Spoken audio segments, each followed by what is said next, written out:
ፎርስ ዲዩ ቱ ግራቪቲ ማለት ነው። ዌይት አለ ማስ ታይምስ ግራቪቲ ማለት ነው። ዘን ዌይት ዳውንዋርድ ስለሆነ ዘን በሁለት ኮምፖነንት ከፍሏል። ዘን ፐርፔንዲኩላር ቱ ዘ ራምፕ ኤምጂ ኮስ ቴታ አለ፣ ፓራላል ቱ ዘ ሰርፌስ ደግሞ ኤምጂ ሳይን ቴታ አለ አይደለም። ሌላ ምን አለ? ኖርማል ፎርስ አለ። ሌላ ምን አለ? ሬዚስቲንግ ፎርስ አለ አይደለም።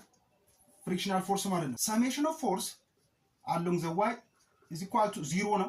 ኖርማል ፎርስ እና ኤምጂ ኮስ ቴታ አለ አይደለም። ዘን ኤምጂ ኮስ ቴታ ማይነስ ኖርማል ፎርስ ኢዝ ኢኳል ቱ 0 ነው ማለት ነው። ዘን ኖርማል ፎርስ ኢዝ ኢኳል ቱ ምን ይሆናል? ኤምጂ ኮስ ቴታ ይሆናል ማለት ነው። ሰሜሽን ኦፍ ፎርስ አሎንግ ዘ ኤክስ ደግሞ ኢዝ ኢኳል ቱ ማስ ታይምስ አክሰለሬሽን ነው አይደለም።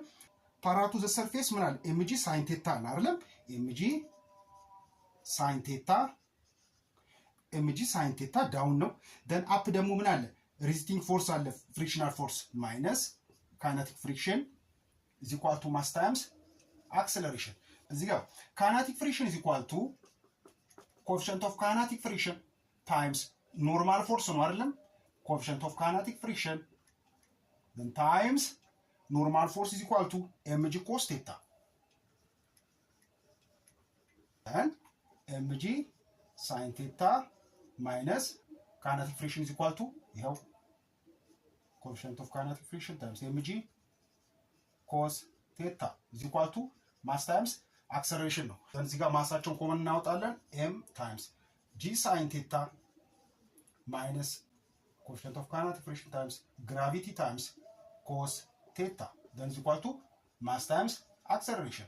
ማስን እናጣፋና then acceleration is equal to gravity ሁለቱም ጋር ስላለ gravity times sin theta minus coefficient of kinetic friction then times cos theta ይሆናል ማለት ነው። acceleration is equal to gravity 10 ነው times theta is 37 degree ነው sin 37 minus coefficient of kinetic friction 0.2 ነው times cos 37 degree.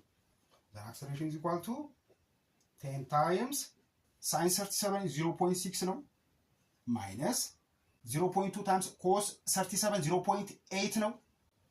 Then 0.2 times 0.8 0.16 ነው. Then acceleration is equal to 10 times 0.6 ላይ 0.16 ስንቀንስ 0.44 ይመጣል። ዘን አክሰለሬሽን ኢዝ ኢኳል ቱ ይሄን ስናብዛት ነጥብ አውርዛት ይላል አይደል 4.4 ሜትር ፐር ሰከንድ ስኩዌር ይሆናል ማለት ነው።